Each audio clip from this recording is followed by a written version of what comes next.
देखिए, राजनाथ सिंह का रक्षा मंत्रालय में रक्षा मंत्री राजनाथ सिंह, सीडीएस और सेना अध्यक्ष विदेश मंत्री की बैठक हुई और वो बैठक खत्म हो गई है। और मैं बता दूं कि राजनाथ सिंह अपने घर पर आ गए हैं। लेकिन जो हमें जानकारी मिल रही है सूत्रों के अनुसार, केम उस पर डिटेल बताए होंगे, लेकिन जो हमें जानकारी मिल रही है 7:30 बजे से बैठक हो रही है चाइनीज और भारतीय साइड में। इस बातचीत को जो झड़प हुई है जिसमें 3-4 चीनी सैनिक भी मारे गए हैं, उस स्थिति को और बिगड़े नहीं, इसको लेकर 7:30 बजे सुबह से वहां पर बैठक चल रही है। और ये कहा जा रहा है कि ये बैठक का आग्रह चाइनीज साइड ने किया था। चीन ने कहा था कि बैठक होनी चाहिए, बातचीत होनी चाहिए। झड़प होने के बाद जब चीन के 3-4 सैनिक मारे गए इस झड़प में, उसके बाद चीन ने कहा कि हम बातचीत करने को तैयार हैं। और उसके बाद 7:30 बजे सुबह से ये बैठक चल रही है गलवान वैली में, जहां पर चीन और भारत के सेना के बड़े अधिकारी बातचीत कर रहे हैं। और दूसरे की राजनाथ सिंह की जो बैठक हुई वो खत्म हो चुकी है। और एक और अपडेट दे दें कि 3 बजे जो प्रधानमंत्री और मुख्यमंत्रियों की बैठक है, जिसमें अक्सर यहाँ पर राजनाथ सिंह भी रहते हैं इस बैठक में, लेकिन आज राजनाथ सिंह रक्षा मंत्री के तौर पर और इस मीटिंग के एक सदस्य के तौर पर अपने घर से वीडियो कॉन्फ्रेंसिंग के जरिए जुड़ेंगे प्रधानमंत्री और अन्य मुख्यमंत्रियों से।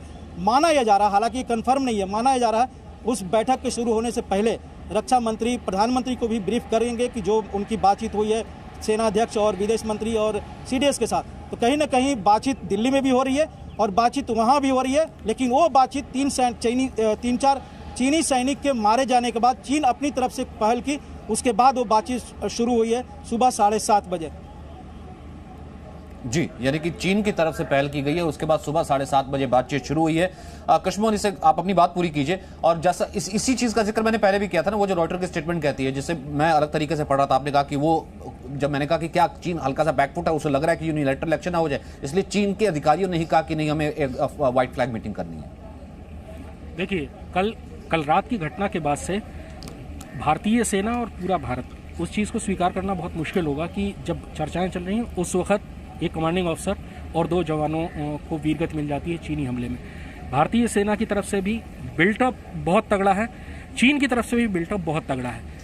6 जून को ऐसा लगा था कि चीज़ें सामान्य होनी शुरू हो जाएंगी। उसके 2 दिन बाद जो सरकारी सोर्सेज ने खबर दी, उन्होंने ये भी बताया था कि दोनों तरफ से डी एस्केलेशन की प्रोसेस शुरू हो गई है। यहाँ तक कि गलवान घाटी में एक जगह से चीनी सेना 2 से 2.5 किलोमीटर पीछे भी हट गई है। लेकिन कल रात की घटना जो आज सुबह से चल रही है, उसने सारी चीज़ों का रुख मोड़ दिया है। अब चीन को बहुत ज़्यादा आगे आकर इस बात को सुलझाना होगा, क्योंकि भारतीय सेना के कमांडिंग अफसर और 2 सैनिकों को वीरगति मिली, उनकी मौत हुई है। चीन को बहुत आगे आकर सुलझाना पड़ेगा, अपनी सारी चीज़ों को भूलकर, अपनी जो हेकड़ी है उसको भूलकर बहुत आगे आकर चीज़ों को सुलझाना पड़ेगा। क्योंकि भारत अब जाहिर है कि झुकने की स्थिति में झुकने की स्थिति के लिए बिल्कुल तैयार नहीं होगा। क्योंकि अब जो स्थिति है कि भारतीय इलाके में LAC के अंदर चीनी सैनिक आए, उन्होंने अपने तंबू लगाए और 1-1.5 महीने तक बातचीत के दौर के बाद भारतीय सेना के कमांडिंग अफसर की मौत हो जाती है। तो जाहिर है कि चीन को बहुत ज़्यादा झुकना पड़ेगा, और न केवल झुकना पड़ेगा बल्कि ग्राउंड में उसको बताना भी पड़ेगा कि वो डी एस्केलेशन कर रहा है। कल जो दिन भर बातचीत चलती रही, जिसमें ब्रिगेड कमांडर 81 ब्रिगेड के ब्रिगेड कमांडर थे और एक कमांडिंग अफसर थे, अभी ये नहीं पता कि क्या ये वही कमांडिंग अफसर थे जो कल से बातचीत कर रहे थे, लेकिन कल पूरे दिन बातचीत चलती रही डी एस्केलेशन को लेकर गलवान घाटी में कि ट्रुप्स किस तरह से पीछे जाएंगे।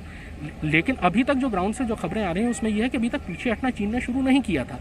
अब चीन को न केवल डिप्लोमेटिकली, पॉलिटिकली, बल्कि ग्राउंड पर भी ये दिखाना होगा कि वो पीछे हट रहा है।